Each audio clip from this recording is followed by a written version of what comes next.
juga beliau pernah penulis reportase di media massa dan juga penulis e-book Pejuang Subuh Pondok Indah PSPI. Ini ada yang tahu di sini? Dan juga beliau penulis website lkk.umpang.ic.id. Dan juga beliau penulis website Prodi Sekretari D3. Dan juga beliau penulis website Pejuang Subuh Pondok Indah.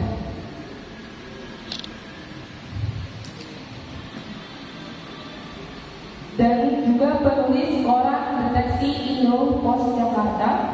Dan terakhir editor buku antologi bersama Kompas. Nah, untuk itu dia adalah riwayat pengalaman menulis beliau. Dan juga beliau ini memiliki riwayat organisasi. Jadi nggak hanya aktif di media sosial, dia juga aktif dalam di dunia nyata. Yaitu beliau sebagai founder komunitas belajar menulis atau Kompis, dan beliau juga sebagai ketua website LKK Umpang. Mungkin sini ada yang pernah masuk ke website LKK Umpang. Dan juga beliau pernah menjadi anggota Ikatan Dosen Indonesia atau IDI. Dan dia juga pernah menjadi anggota ADPISI, yaitu Asosiasi Dosen Pendidikan Agama Islam.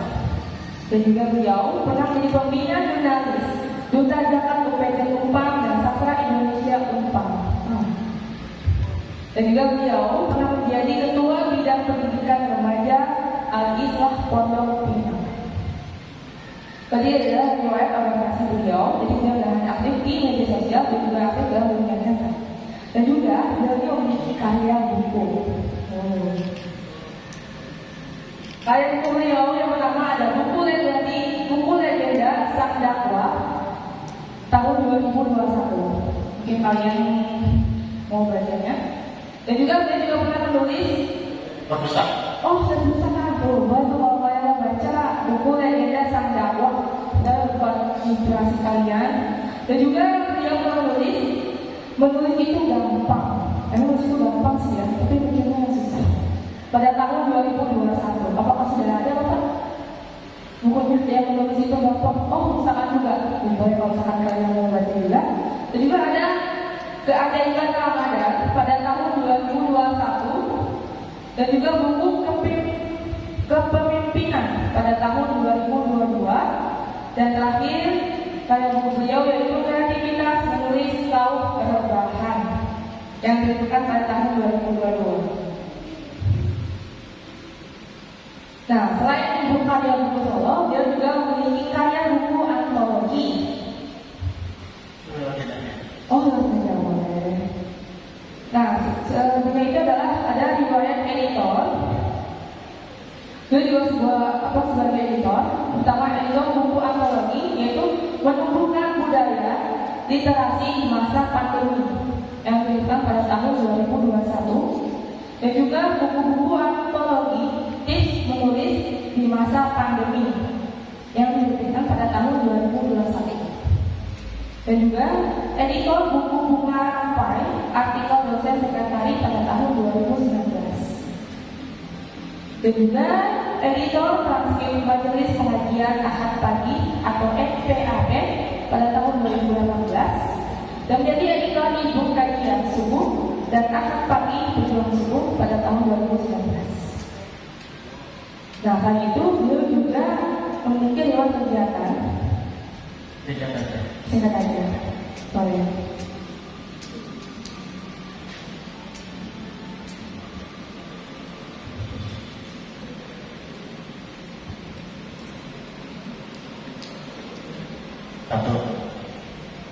Nah, untuk riwayat kegiatan beliau itu yang pertama adalah sebagai narasumber seputar penulisan kreatif keagamaan, kepemimpinan dan retorika. Dan terakhir yaitu adalah sebagai pemimpin kampus Umpang mengaji CAUM Umpang.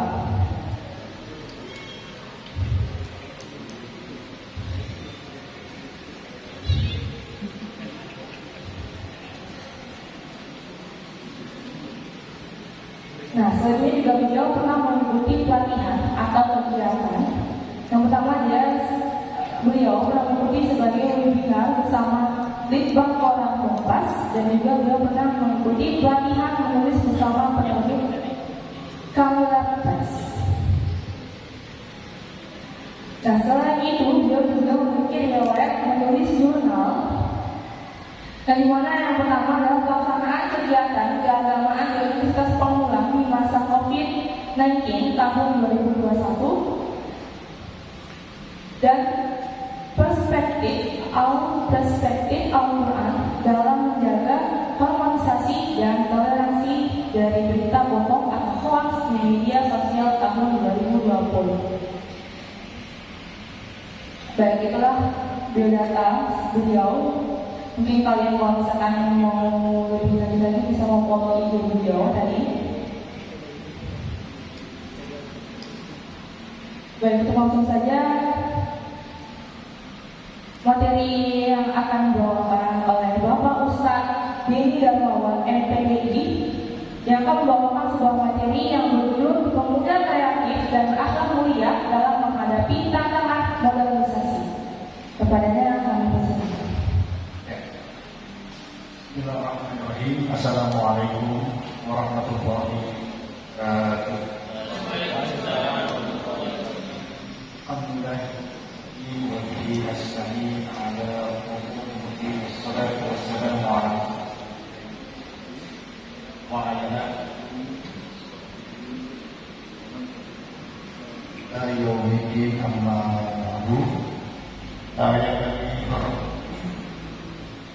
para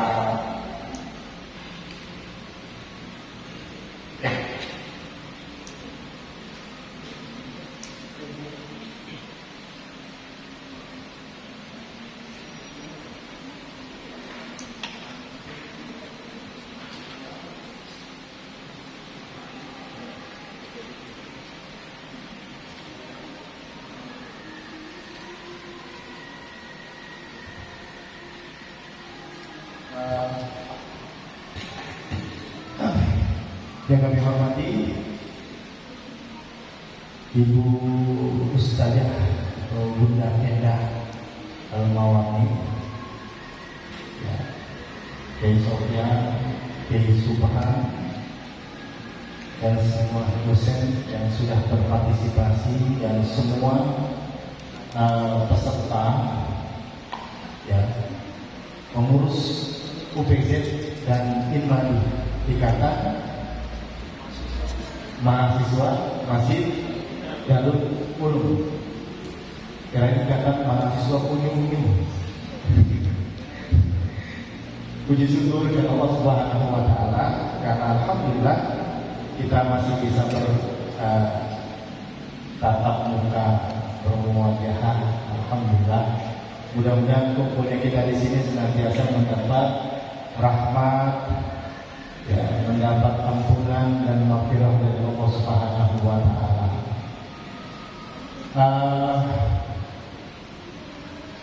Ini hampir kalau Imam Dunia angkatan pertama baru bentuk, ya, luar biasa nih. Pelopor, ya, ditunggu keberagaman. Kalau UPZ itu sudah 2 tahun vakum, ya.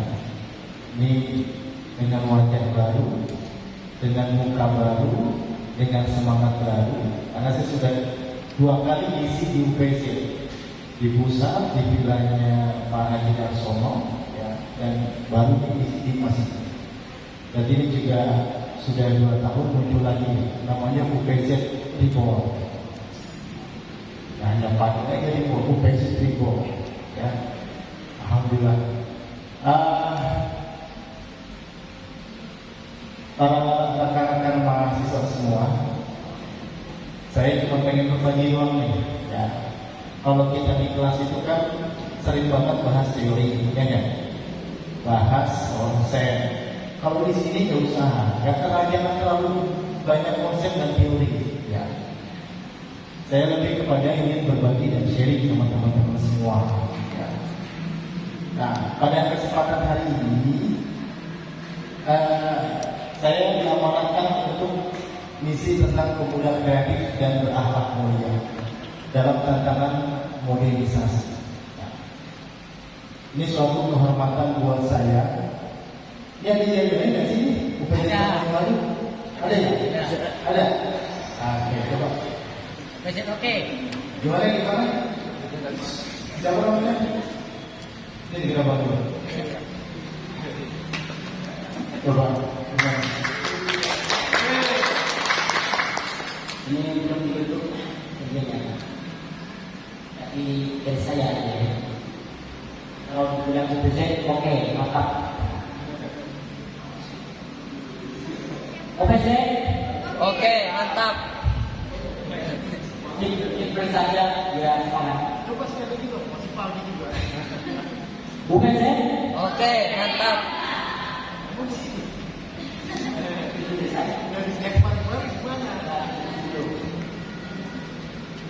Presiden itu punya slogan loh. Lu udah punya yel-yel dulu.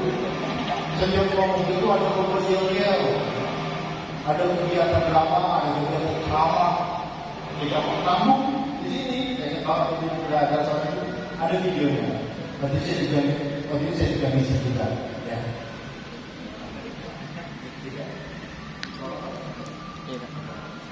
Ya. Oke, mantap, standar lah. Saya pikir tidak ada gitu. Ini ada lagi ya. Baru begini, UPS begini. Cuma saya UPS kan udah lama pandemi begini ya. Tidak perlu banyak. Ya, kita dapat munduran.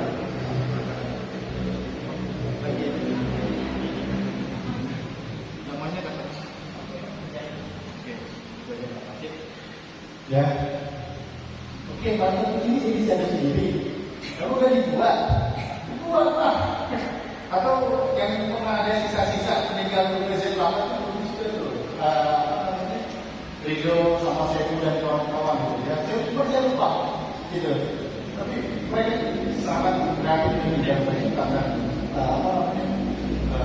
ada wahana mereka, ada stand up komedi, ada drama, ada yel-yel, semuanya kreatif. Sekitar 2 tahun lalu sebelum pandemi, kalau tidak salah tahun 2019. Ya, coba saya pengen tes dulu nih, saya mau makan dulu nih, biar udah pada bangun Pak. Belum sih, buat cuci buka doang, belum pada mandi kan? Udah ya, alhamdulillah. Yang belum pagi itu masih gak ya. Oke, tepuk 1. Nah, kompak nih. Tepuk 1. Tepuk 2. Tepuk 3. Tepuk setengah. Bunyinya. Tepuk 3. Tepuk 2. Tepuk setengah. Baik. Next. Saya seperti di awal, saya juga melakukan yang mendebat masalah teori, masalah konsep gitu ya. Itu mah nanti rasanya mau masing-masing ya. Ini kita lebih kepada bagaimana sih pemuda yang kreatif itu, bagaimana sih yang hanya kreatif tapi juga punya akhlak yang bagus gitu ya, dan bisa beradaptasi dalam segala perubahan yang terjadi, terutama perubahan modernisasi seperti saat ini. Jangan bilang gaptek loh ya. Saya paling kesel kalau ada dosen, ada guru, ada mahasiswa saya gaptek. Jangan bilang gaptek, jangan merendahkan diri kalian. Aku pesan saya, jangan merendahkan diri kalian. Setiap orang itu punya kelebihan. Setiap orang itu pasti punya muruah dalam dirinya. Jadi pesan saya, jangan mengejek diri kalian, merendahkan diri. Saya nggak bisa Pak, ini nggak bisa. Bukan, istilahnya bukan gaptek. Istilahnya adalah migrasi. Migrasi itu hanya soal pindah. Cuma soal pindah tempat. Dari yang nggak tahu jadi tahu. Dari yang nggak bisa pelan-pelan belajar nulis, belajar teknologi, belajar bidang pelan-pelan, akhirnya bisa. Jadi jangan bilang, oh saya nggak bisa. Awalnya nggak bisa, tapi nanti lama-lama bisa. Ya, bisa karena terbiasa. Terbiasa nanti akan menjadi habit atau kebiasaan. Kebiasaan akan menjadi karakter. Ya, kalau sudah menjadi karakter, inilah yang kita harapkan. Ya, teman-teman bisa menjadi contoh dan juga teladan. Ya, nanti nih, ya. Baik, saya pernah kasih quote kepada teman-teman semua yang ada di kelas. Saya bilang begini, ya, tidak menjamin orang di kelas itu belajar. Tidak menjamin dia jago di kampus, di kandangnya, tapi tidak menjamin dia bisa berkompetisi di luar. Ya. Oke. Coba next dulu. Next. Disuruh berdua ini. Oke, saya selalu kasih dulu. Ya, orang tidak menjamin tuh kalau seandainya orang merasa di kelas itu dia belajar. Karena biasanya itu apa? Anak asing, nyender, jider, tahu jider? Belajar ini sambil nyender, udah gitu. Jidur, belajar ini sambil jidur. Dia memang tuh jidur. Udah nyender, udah tidur, sambil tidur. Jadi nggak bisa jaminan tuh kalau orang di kelas itu dikatakan belajar. Ada juga yang anak asing duduk selesai, masuk kuping kanan, keluar kuping kiri. Nah, proses pendidikan tidak hanya kelas, perbanyak pengalaman, perbanyak pelatihan, perbanyak relasi, perbanyak kolaborasi dan improvisasi, maka nanti kita akan memulai kompetensi yang maksimal. Ini yang saya maksud, bahwa konsep belajar itu bukan hanya di kelas, di masjid dimanapun Anda bisa belajar. Jangan merasa bahwa saya sudah belajar di kelas, gak cukup kadang-kadang. Ya, saya dapat keterampilan itu bukan di kelas, tapi di luar kelas. Yang kedua, saya selalu kasih quote kepada teman-teman semua. Pendidikan itu bukan cuma ke sekolah ke kampus, dapat gelar selesai, ikut seminar sertifikat, jebul sertifikat, kemudian numpuk sertifikatnya, cuma pengen dapat kertas dapat jadi portofolio, atau mungkin dapat 5 sertifikat, bisa ikut sidang, ya selesai urusannya. Bukan.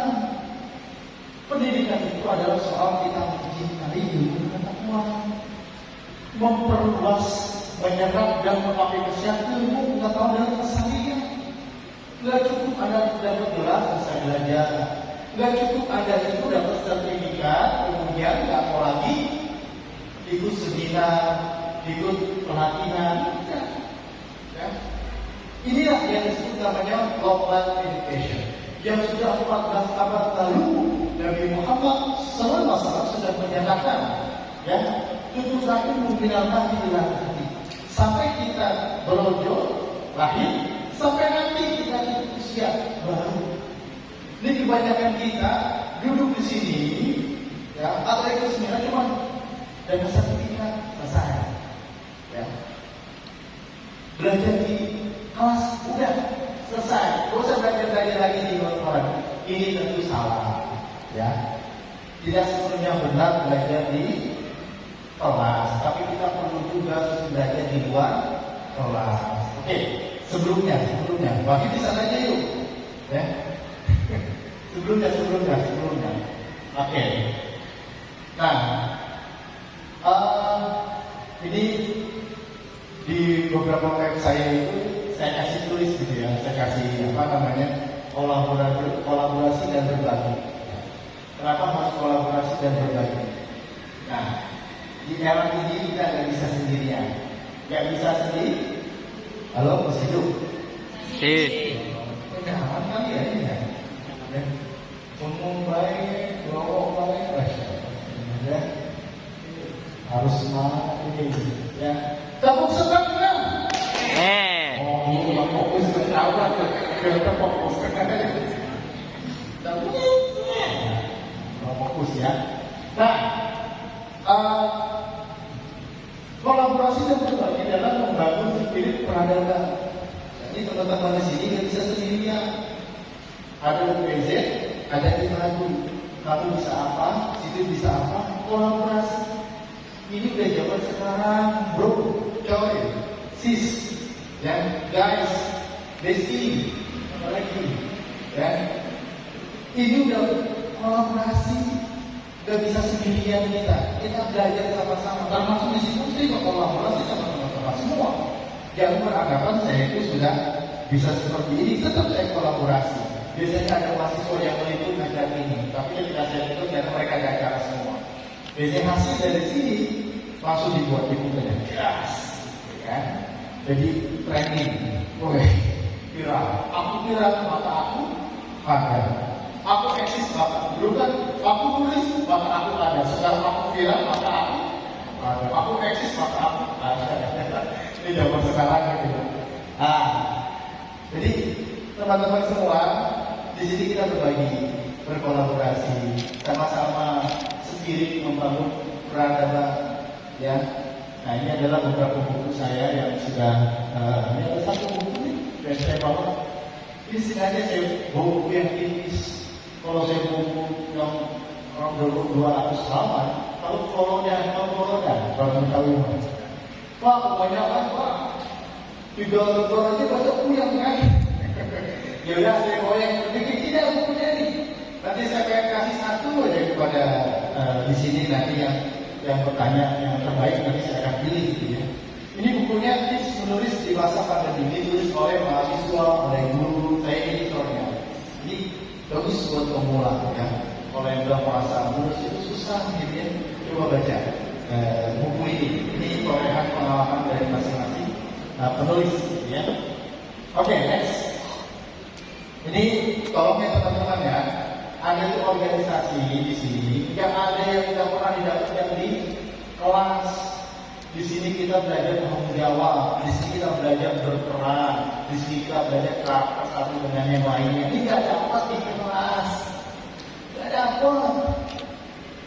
Ini kita akan semakin kaya kalau kita itu ya banyak organisasi yang kita ikuti dan mengatur waktu sebaik mungkin, maka di sana nanti kita akan terbentuk lagi karakter-karakter yang kuat, karakter-karakter yang terus belajar, pantang menyerah. Saya juga berharap di sini tim madu sama presiden ini ya apa ya? Jangan berharap dapat sesuatu gitu loh. Ngerti nggak? Berikanlah, ya, berikanlah sesuatu kepada apa? Kepada organisasi kita.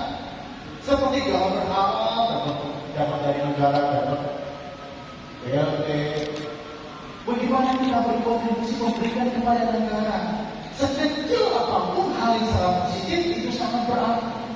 Ketika ada di UPZ, ketika ada di Imanu, jangan berharap saya dapat apa. Tapi berikan apa yang bisa saya berikan. Begitu harus bikinnya. Ya, kalau nanti apa dan UPZ Imanu saya mendapatkan apa? Diberikan sesuatu. Nanti kalau nggak ada apa? Oke. Kalau nggak dapat, apa?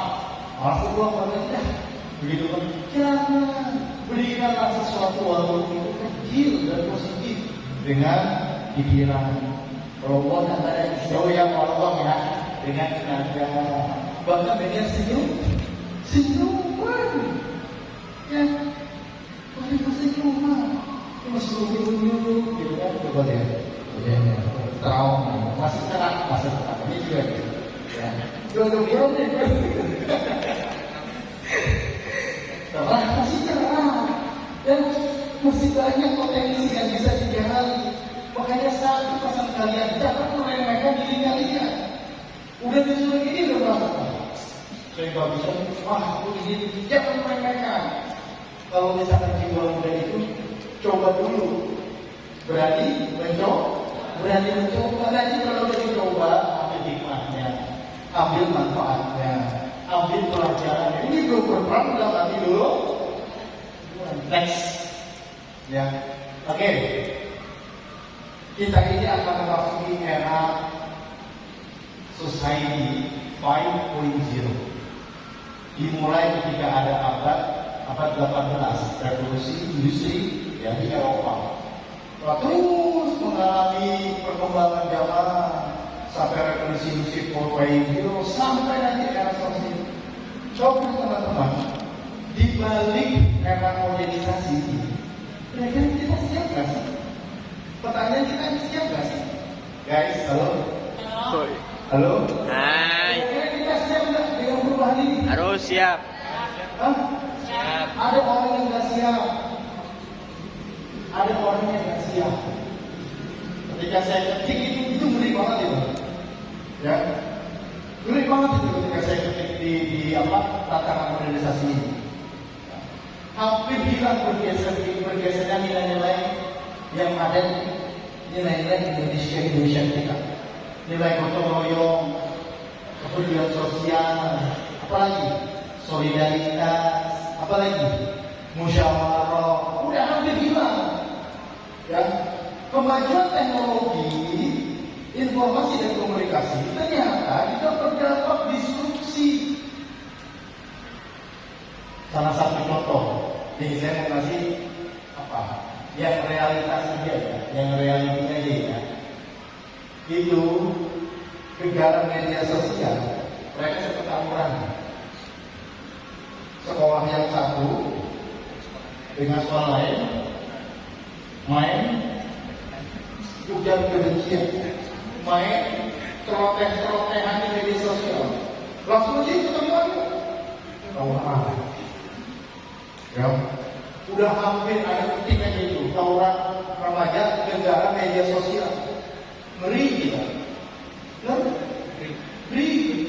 Bijak lagi ternyata, wah, saking mainnya gawai anak-anak SMP itu mereka pada hubungan massal di lapangan, di kamar mandi.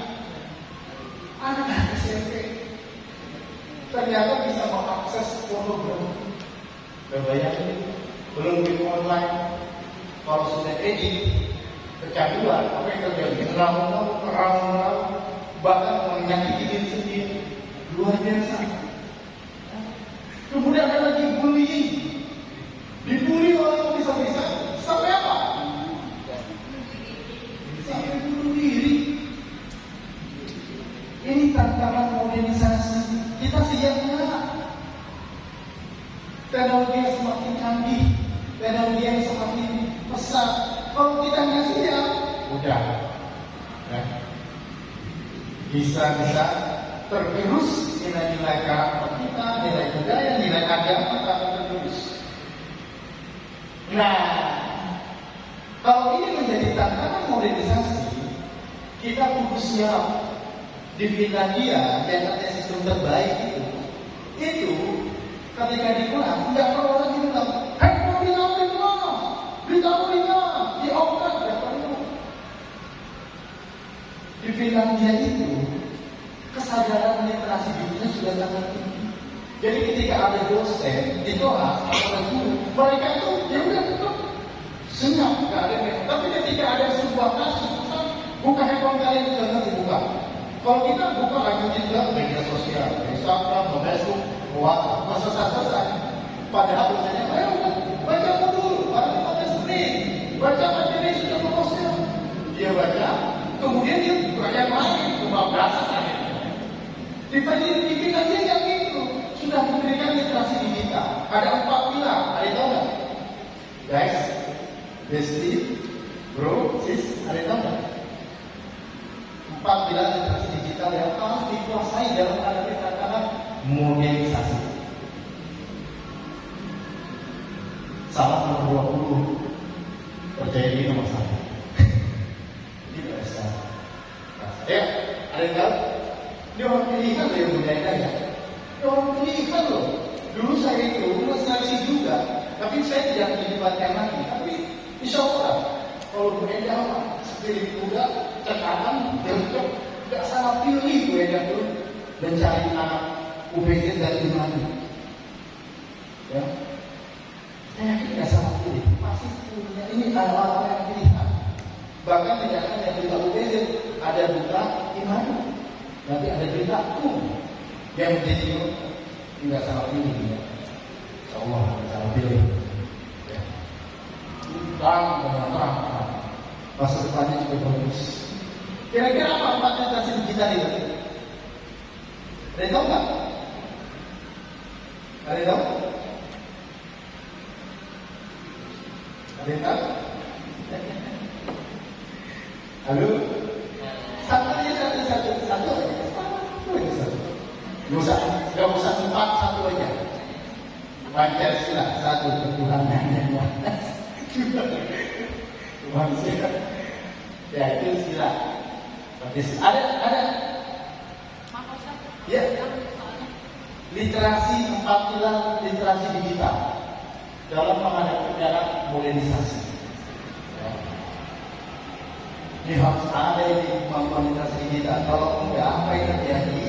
Itu kan banyak buat kejahatan, buat pornografi, buat bullying, buat saling ujar kebencian. Ada 4. Yang pertama adalah udah buka handphone sih ya.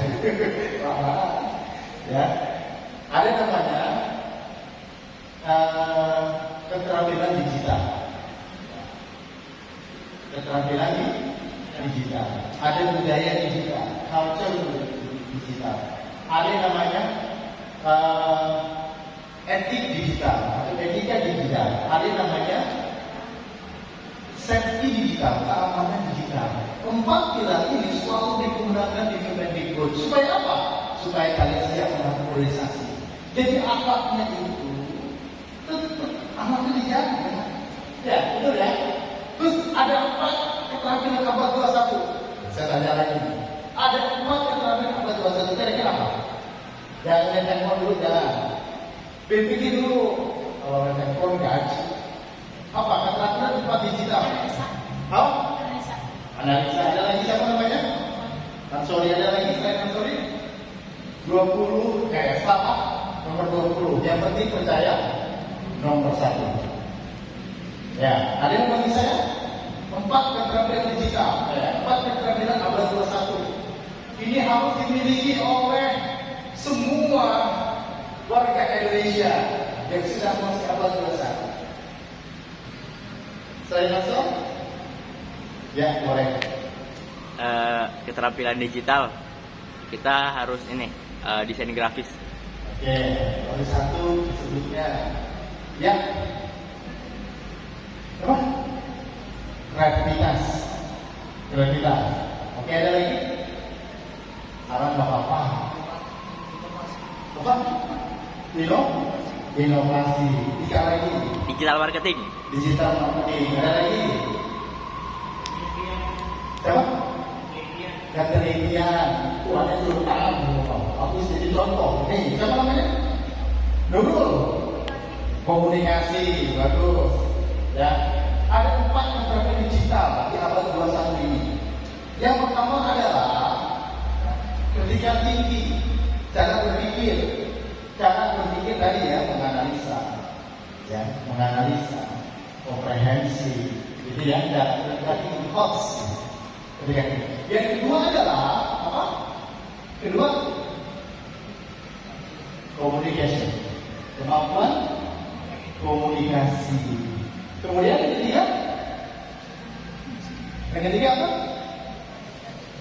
Berpikir kreativitas atau kreativiti. Ya. Terus ada lagi keterampilan komunikasi, ya. Kolaborasi yang keempat. Kemampuan kolaborasi. Saya ada beberapa kelas itu kolaborasi, project, base project. Kita berbuku antologi. Ada kelas filsafat ilmu, ada tulisan kreatif. Itu yang saya ajak untuk buat buku bareng-bareng. Saya sebagai dosen, teman-teman sebagai mahasiswa, kita buat buku bareng, tapi bukunya yang berkesesuaian. Nah, itu namanya kolaborasi berdasarkan project. Ada 4 kelas yang saya buat, ya, buku project kolaborasi. Teman-teman, ya, dan satu hal yang sangat penting, apa itu? Di antara ini semua, iman dan takwa kita dalam melalui era modernisasi. Ya, next. Jadi pemuda itu harus berpikir kreatif. Kreatif dan bertanggung mulia. Saya pengen tahu berpikir kreatif itu apa sih? Ada tahu nggak? Siapa namanya sebelum namanya dulu? Siapa sampai mulia apa?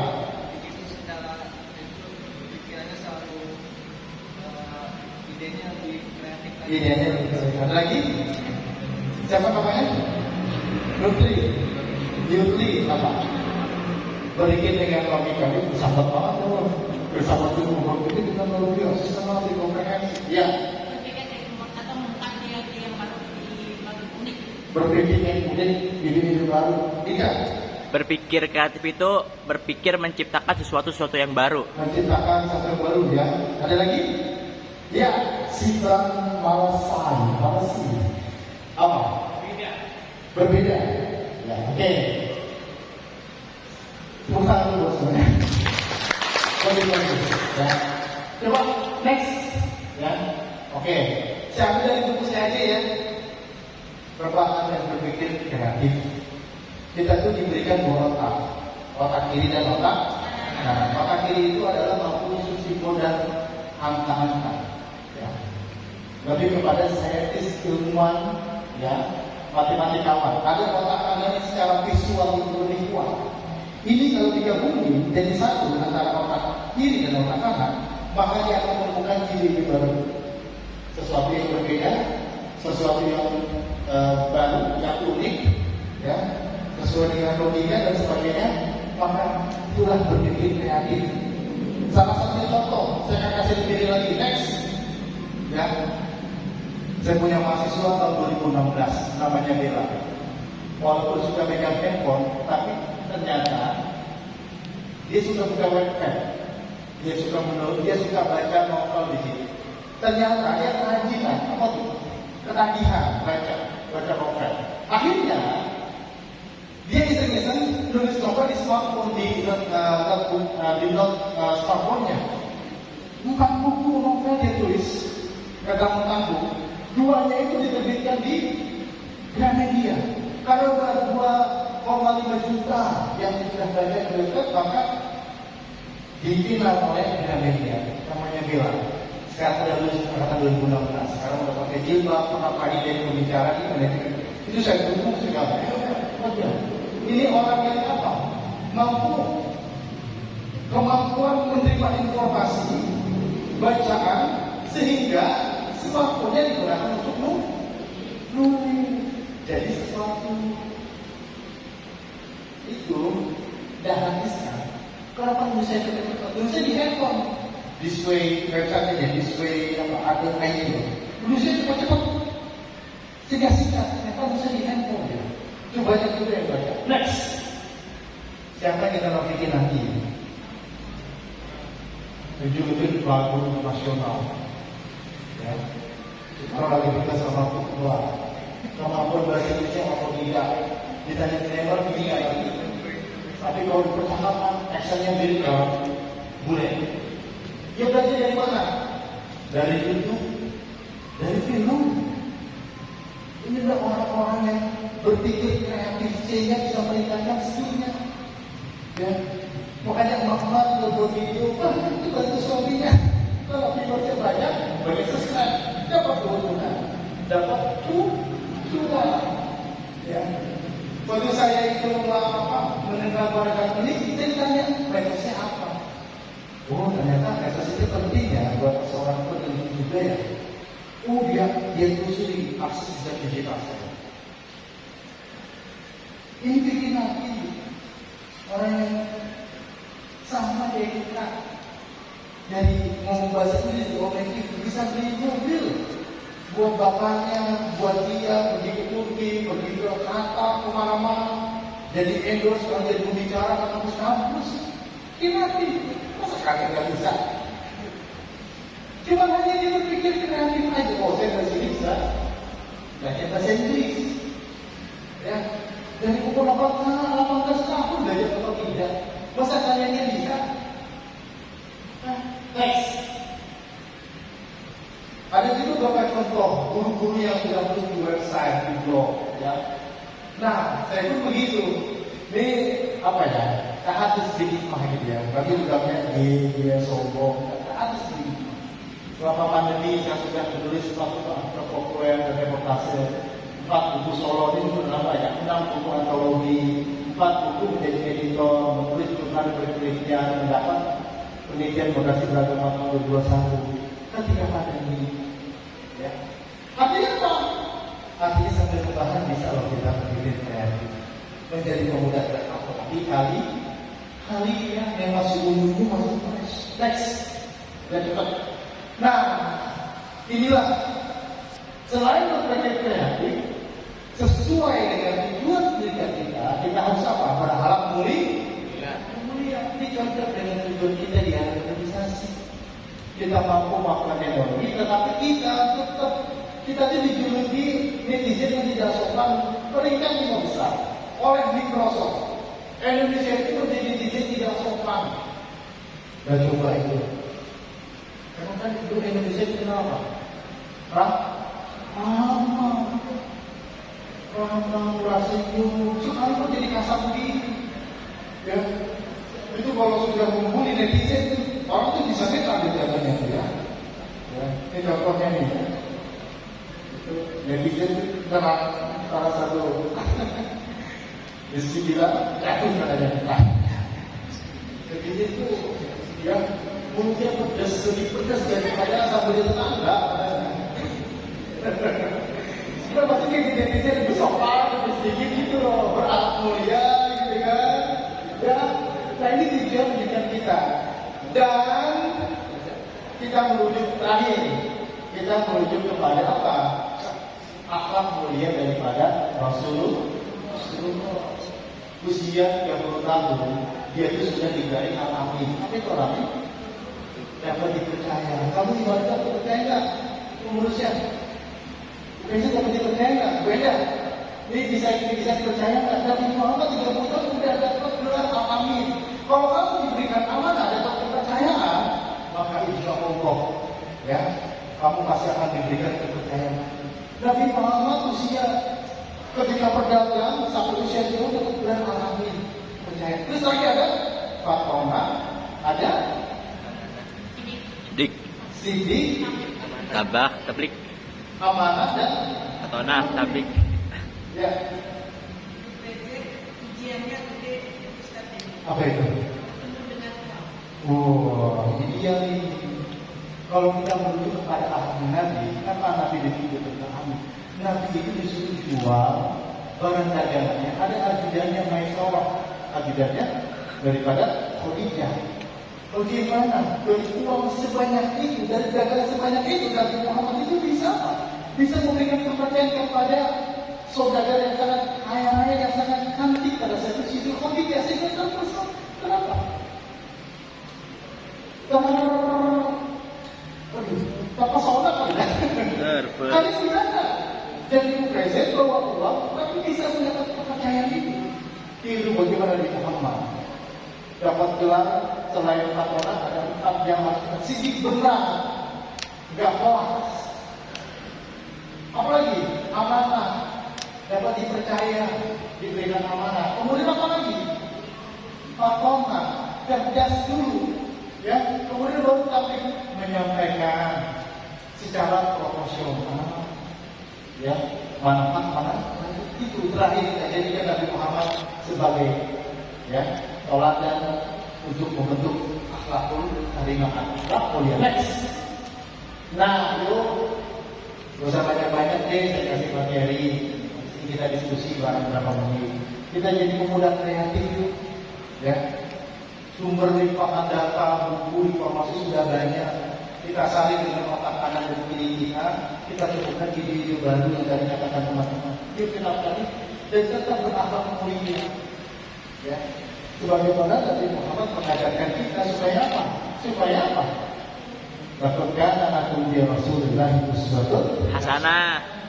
Kita jadikan beliau jadi teladan dari 100 orang yang sangat berpengaruh. Baik seorang muslim dan tentunya mendudukan Nabi Muhammad nomor 1 di antara tokoh-tokoh dunia. Kenapa? Sukses di dunia, sukses di akhirat. Di dunia bukan hanya sebagai nabi, panglima perang, jadi pemimpin rumah tangga sukses, tapi juga secara akhirat saat ini, ya, agama Islam terus tersebar di berbagai negara. Alhamdulillah. Assalamualaikum warahmatullahi wabarakatuh. Jika ada pertanyaan silakan. Terima kasih kepada Bapak Darmawan yang telah menyampaikan materinya kepada kami. Baik, untuk selanjutnya dibuka untuk sesi pertanyaan. Mungkin ada yang mau bertanya? Sebutkan nama dan prodi ya.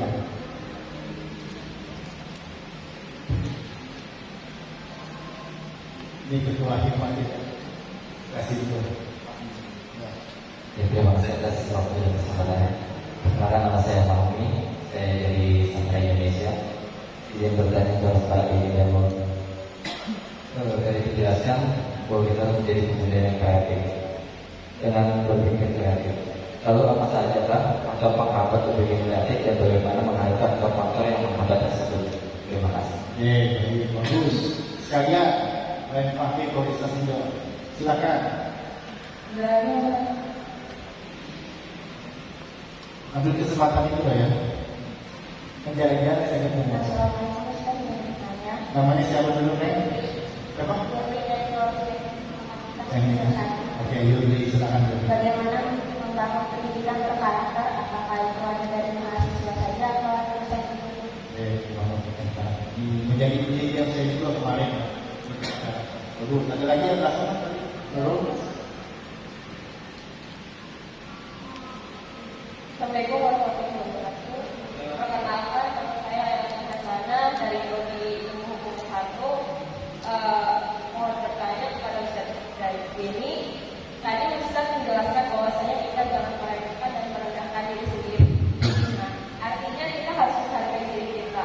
Yang menjadi pertanyaan saya, menurut Bapak, bagaimana agar kami anak muda bisa mencintai diri sendiri, agar kami bisa lebih percaya diri terhadap diri kita dan apa yang ada di diri kita. Terima kasih. Siapa namanya? Laila. Laila. Baik. Ada lagi? Ya, mau dari Ansor. Sekalian deh ya.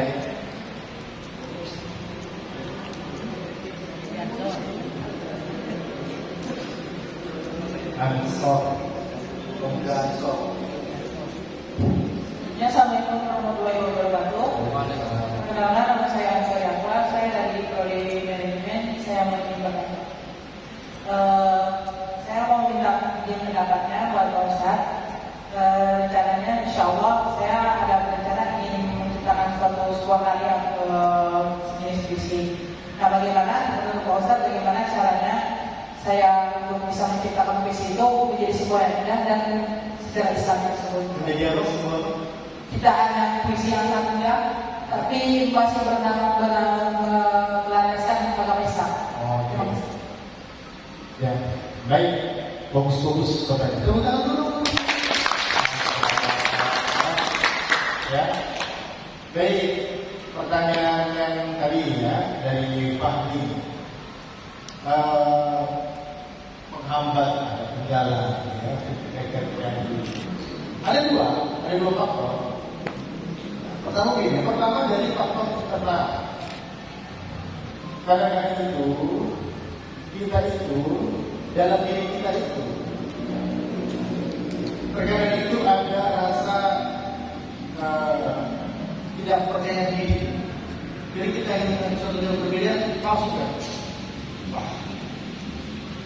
Kalau kata gini deh, udah banyak menghujam diri sendiri, sehingga dia tuh tak mau lagi berpikir yang thinking of the box. Anaknya kalau boleh begini, begini teman-temannya belum bergerak, belum mulai, tapi sudah menghujamkan kritik-kritik yang melemahkan kita untuk bisa thinking of the box, berpikir kreatif.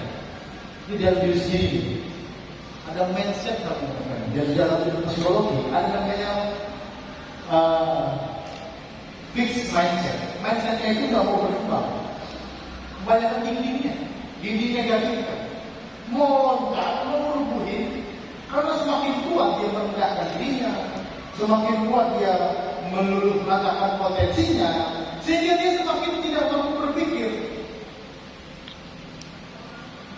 Hal yang pertama kita percaya diri, ubah mindset, fixed mindset yang tertutup mindset menjadi grow mindset.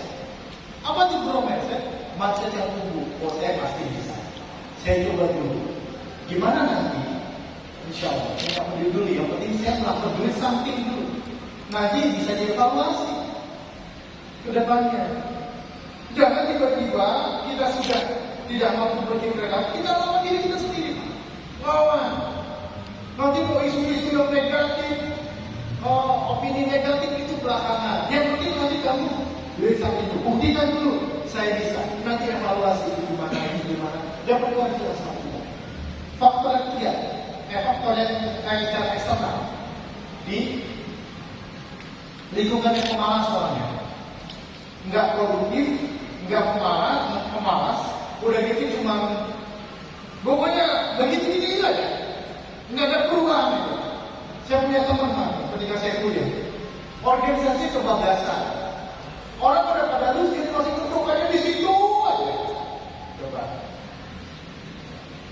Coba kalau dia itu berteman kepada orang yang punya kreativitas, pasti dia cepat lulus, dia bisa cepat berkarya.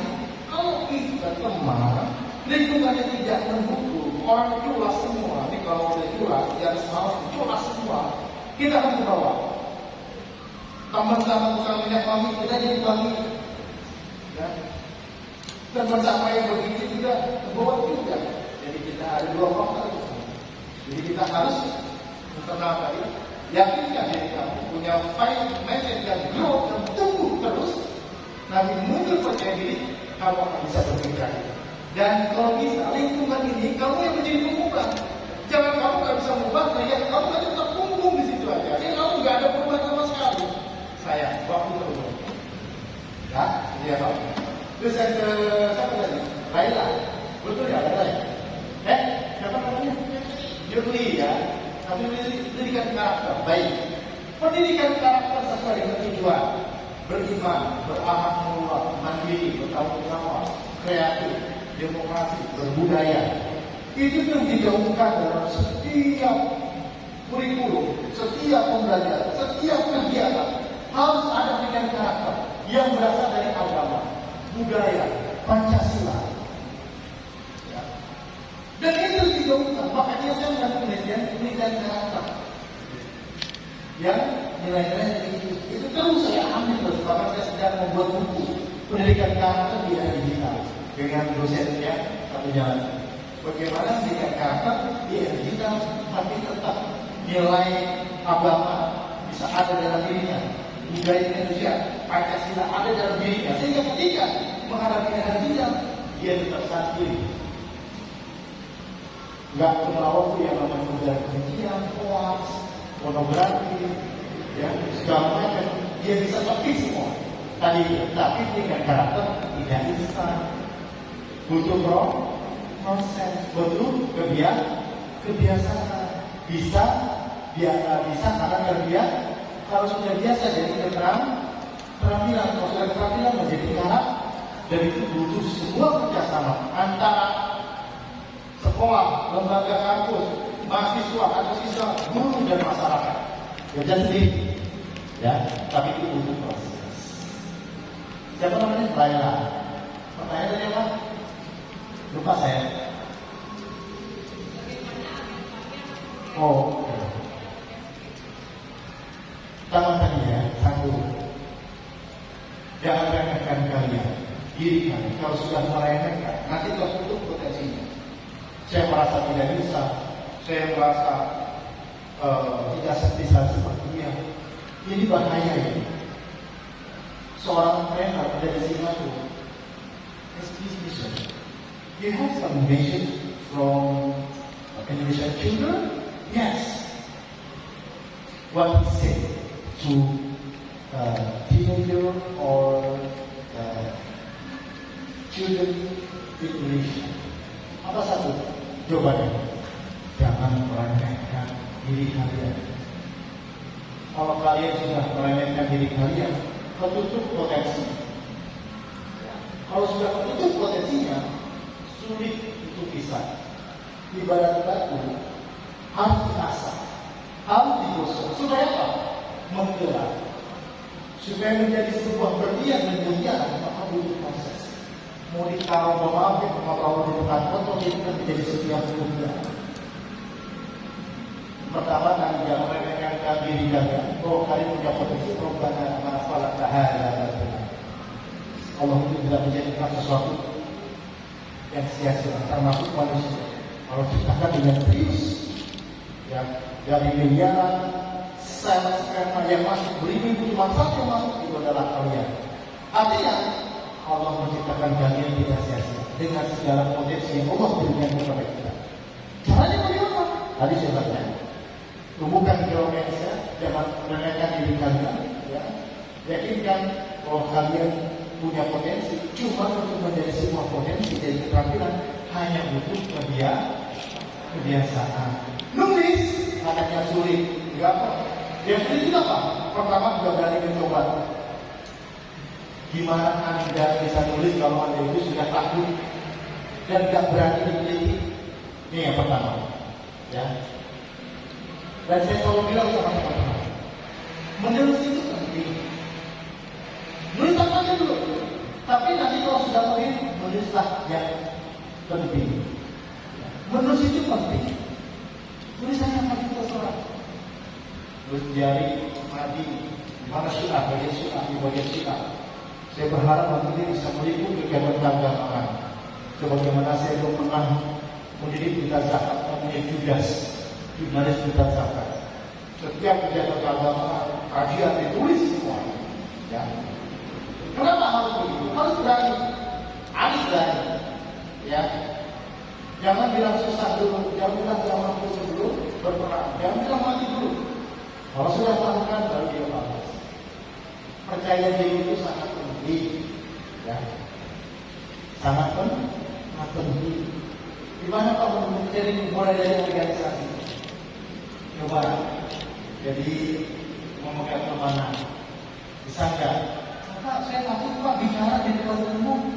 Belum Pak, belum diberikan public speaking, sudah bicara di depan kelas. Mungkin itu salah satu cara supaya kita itu belajar berani dan langsung diceburin kemudian. Nanti kalian mengatakan, mungkin masuk jalan-jalan itu tidak biasa tadi.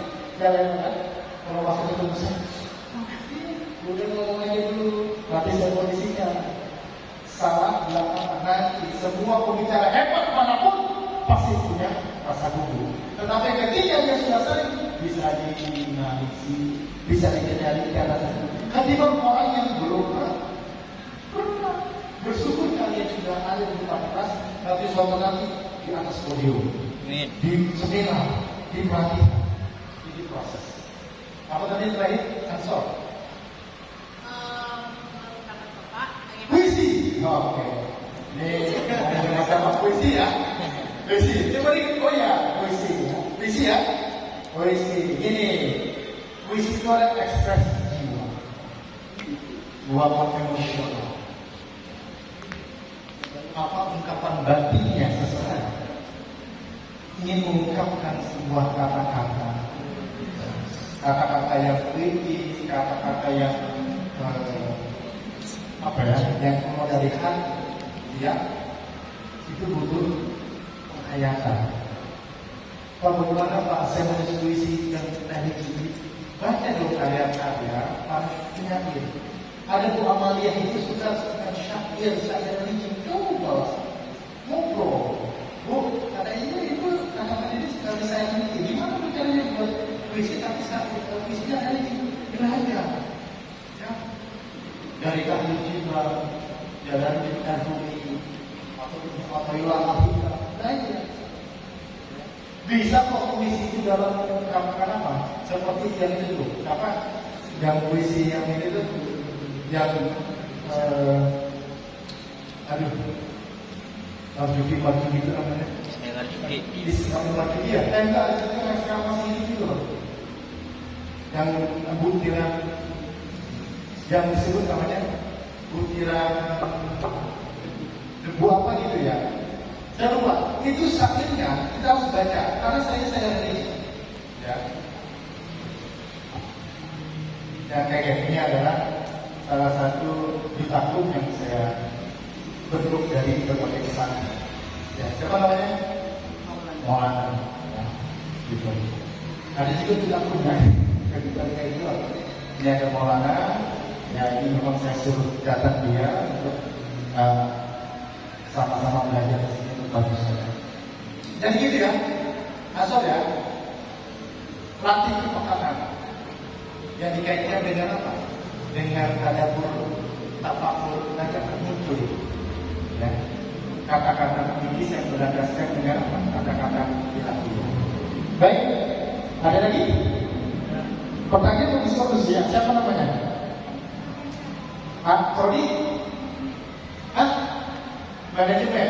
Oke. Silakan. Assalamualaikum warahmatullahi wabarakatuh.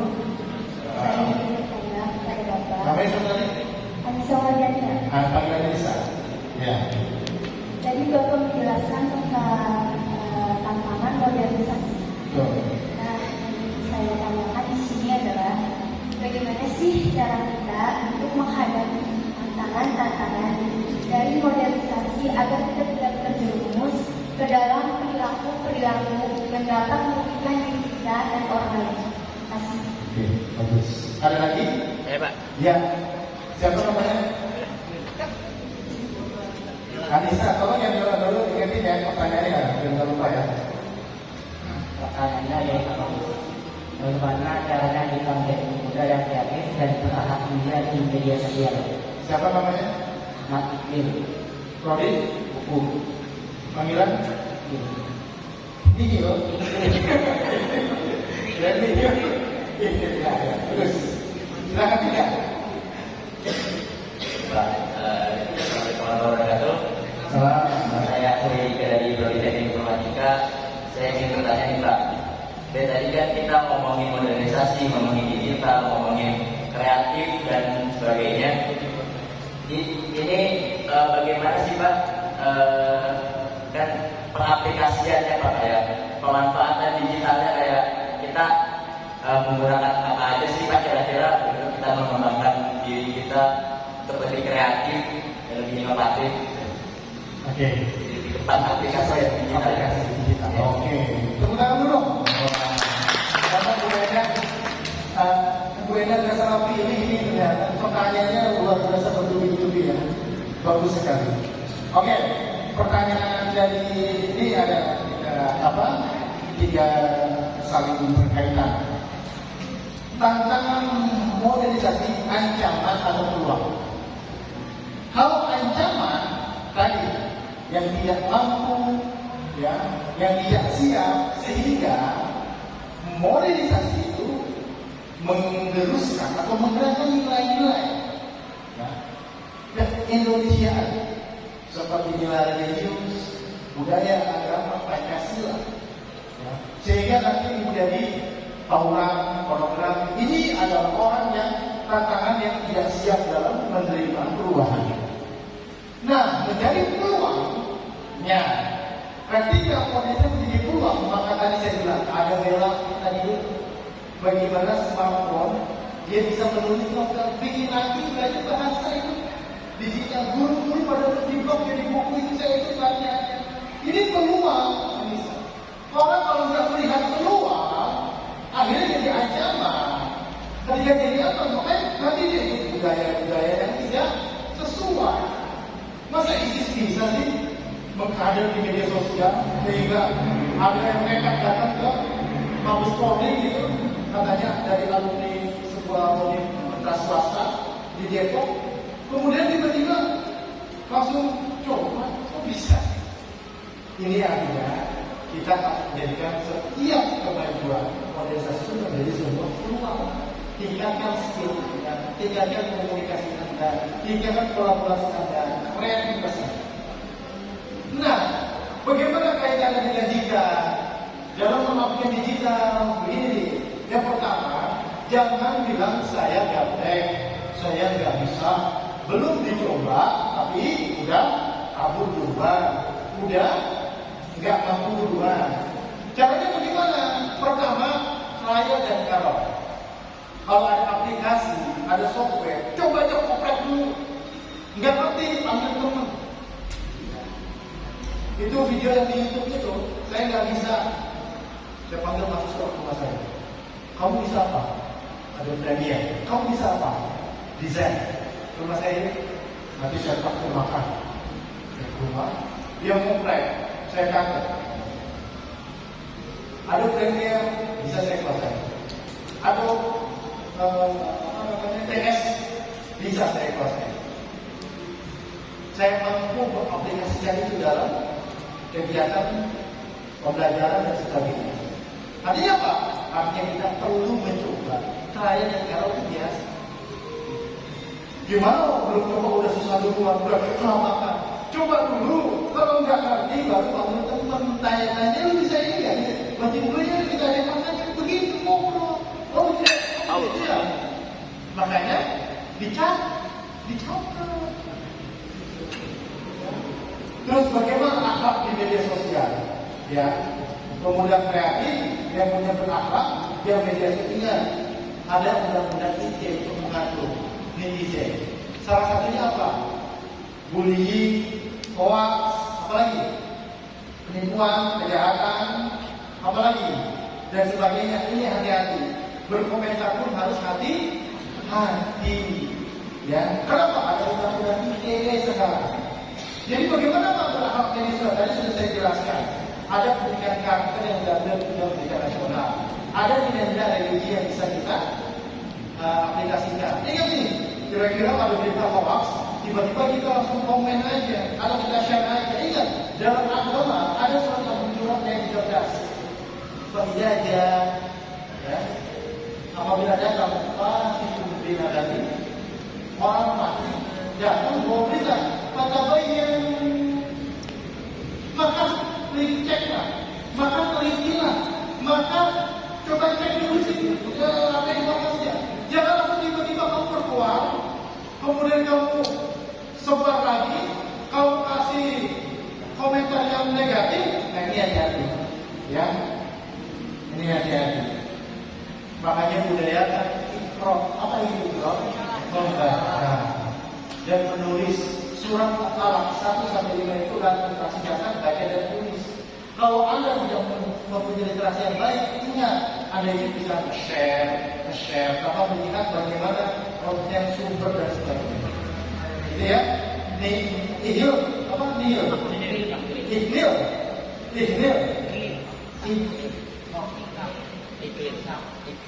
Ihnil. Ya dah, tinggal aja dah. Biar beres. Jadi ya. Oke, baik. Bagus pertanyaan. Ada lagi sebelum kita? Ya, ada lagi. Satu lagi.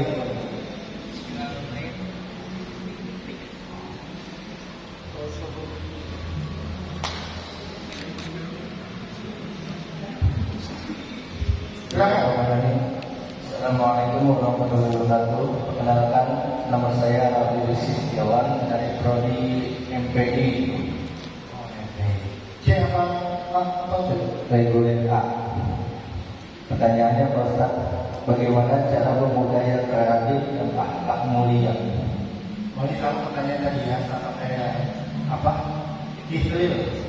Ya, ihlil. Caranya gimana gitu Pak Ustaz? Ya, Terima kasih. Baik, terima kasih. Bagus pertanyaannya. Tadi bagaimana kita menjadi pemuda kreatif dan berakhlak mulia? Berpikir kreatif itu adalah bagaimana kita mampu berpikir tadi bukan antara otak kanan dan otak kiri, sehingga nanti akan muncul sebuah ide.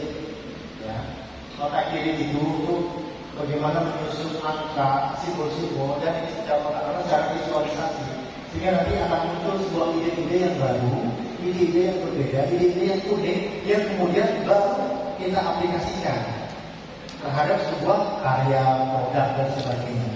Makanya jangan menjadi pemuda yang biasa-biasa aja. Kita harus banyak mengakses informasi, kita harus banyak ngobrol, kita harus banyak pengalaman, sehingga nanti akan muncul individu baru dan menjadi kreatif. Berkumpul dengan orang lain menjadi satu orang kreatif, ya. Dan berakhlak mulia. Akhlak itu sudah ada panduannya. Tadi di Bulan Pendidikan Nasional sudah disebutkan dari contoh baginda Nabi Muhammad. Tadi sudah saya jelaskan bagaimana itu akan menyebut masalah ikro, kemudian masalah qawam, ya, kemudian juga menyinggung untuk berlaku baik. Ini semuanya bisa kita kaitkan, menjadikan karakter juga, ya. Makanya sempurnanya iman seseorang adalah apa? Ya, imanan ahsanuhum khuluqan. Orang yang paling sempurna iman seorang mukmin adalah yang paling baik apa? Akhlaknya itu bukan hanya ketika bicara tatap muka, ketika di media sosial bisa kali hal masuk. Wah, mobil pun dicek kalau kita kasus begini, wah, langsung dia balas tuh. Sama jalan pancintaan. Jadi ini bisa jadi hari mau. Nah, jadi ketika mengklaim ini jangan emosi, jangan nafsu. Nanti yang ada apa? Tanggung jawab, ya.